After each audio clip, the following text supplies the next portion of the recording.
Right now, Pittsburgh's best sports show is about to begin. Call us or tweet us. We've got things to talk about on the Ireland Contracting Nightly Sports Call, powered by FanDuel Sportsbook. Welcome to the Ireland Contracting Nightly Sports Call, powered by FanDuel Sportsbook. I'm your host, Josh Taylor, in tonight for Bob Pompiani. Joining me in studio from the Pittsburgh Post-Gazette, also from 93.7 The Fan. Matter of fact, literally just got off the air. Paul Zeise joins me in studio. And Paul, let's start with Steelers, of course, coming up Sunday here against the Jets. Must-win game, pretty much. They have to win this in order to stay alive in the playoffs. And, of course, as we look at everything happening with the team right now, of course, practice today, Juju Smith-Schuster returns to practice. It was really helpful to have him back on the field. But on top of that, there's the question of whether or not he'll be ready to play. He, of course, said today that he could have played on Sunday against Buffalo, but the team held him out for precaution. But also, Devlin Hodges gets the start once again on Sunday. Mike Tomlin said they're going to give him another opportunity against the Jets. First off, Paul, I'll ask you this question.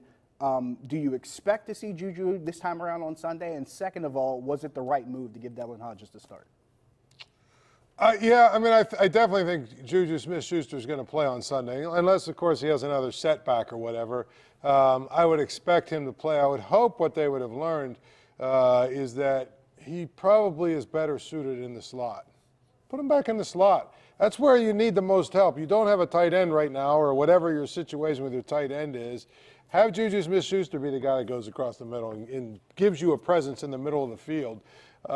If they don't do that, I don't think they really gain that much by bringing him back. I know that's probably not a popular opinion, but I just feel like putting him on the outside, if teams are able to single him up, he's not been very effective at all in that situation. So to answer your first question, yeah, I think we'll see him. I just don't know how much he's going to give them unless they put him back in the position he was really good in last year. As for Hodges, I mean, to me, at this point, I might have thrown Paxton Lynch in there. Seriously. There have been calls for Paxton Lynch. I'm not saying that, but to me, here's the thing. It doesn't matter who's the quarterback. Here's what matters to me. Figure out whatever that guy can do well and put a very simple game plan together based on what that guy does well. And then, okay, stop this revolving door of running backs and receivers and everything else. Figure out who your two best receivers are, and if Smith-Schuster's playing, him and Deontay Johnson and James Washington should play every snap unless you go four wides. And even then, you're probably going to go with a tight end anyway. So those three guys should play every snap. And James Conner should be your starting running back. And Jalen Samuels is the guy that you put in on third down. You don't need all these other – this is the part of the problem in my mind, is they're trying to do way too much, and they're trying to be way too clever, and they're outthinking themselves. It should be the KISS principle. KISS. Keep it simple, stupid. And the thing about it is, I would be willing to bet that Devlin Hodges or Mason Rudolph would be much more successful if you keep it simple. And you say, listen, okay, for instance, Hodges.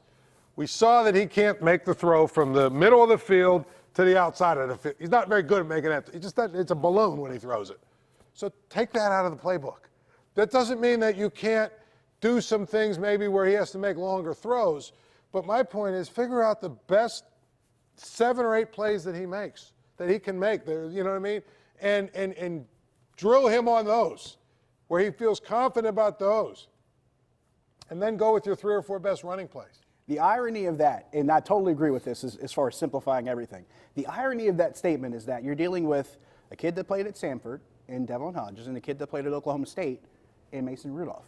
Both of those teams are in the air raid, and the air raid is actually a pretty simple system as far as how I remember when Dana Holgerson was hired.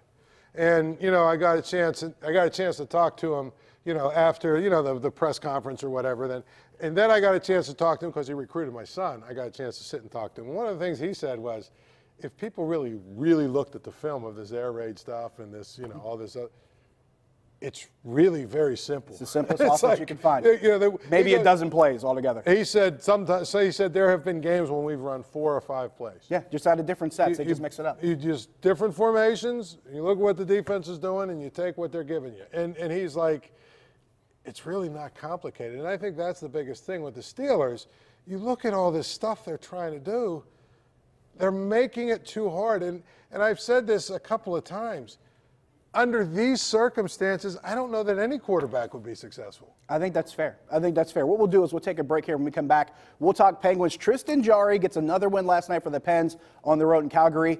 He's actually at the top of the list for some pretty significant statistics. We'll tell you about it when we come back. Stick around.